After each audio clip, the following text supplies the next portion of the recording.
गुरु की महिमा को किसी शब्द में बांधा नहीं जा सकता और शायद मैं उसके लिए सबसे छोटा व्यक्ति हूँ। बस एक प्रयास है।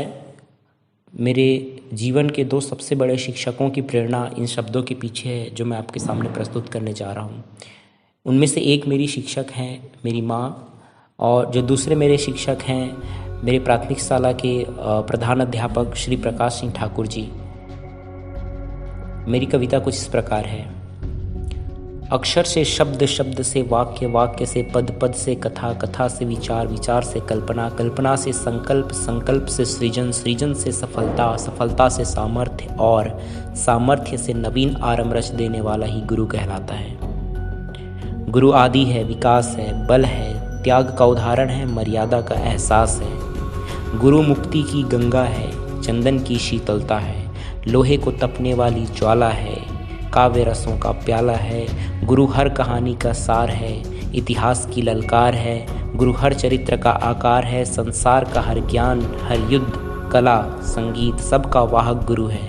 असल में सबका आरंभ गुरु है। और इसी में मैंने जो प्राचीन भारत की एक बहुत बड़ी शख्सियत हैं चाणक्य, गुरु चाणक्य, उनके लिए कुछ लिखा हुआ है जो मैं इन्हीं पंक्तियों के साथ यहाँ जोड़ना चाहता हूँ।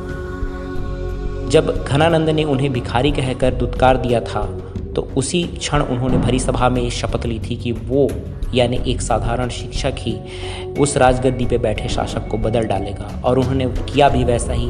चंद्रगुप्त जो कि एक साधारण बालक था उसे राजा बना दिया, और एक राजा जिसे कि उन्होंने मिट्टी में मिला दिया। तो चलिए देखते हैं आगे की पंक्तियाँ।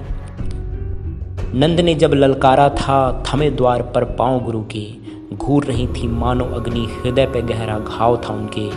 भरी सभा में शिखा खोलकर जंघा पर जो थाप लगाया, 100-200 हथियारों ने भी मुख मलिन कर शीश झुकाया। गुरु कौटिल्य ने कसम उठाई, शिक्षक ही बदलेगा शासक, तिनके को देकर के दीक्षा तलवारों सा कर दिया घातक। बालक से योद्धा रच डाला, पुत्रों से सेना बनवा दी, नंद को धरती पर दे पटका, वंशावली बदल ही डाली।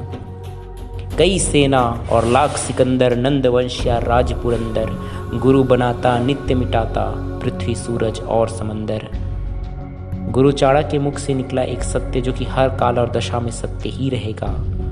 वो ये था कि शिक्षक कभी साधारण नहीं होता, प्रलय और निर्माण उसकी गोद में खेलते हैं। मैं उम्मीद करता हूँ कि मेरे जो गुरु हैं उनका सानिध्य और उनका आशीर्वाद हमेशा मुझे मिलता रहेगा। बहुत बहुत धन्यवाद।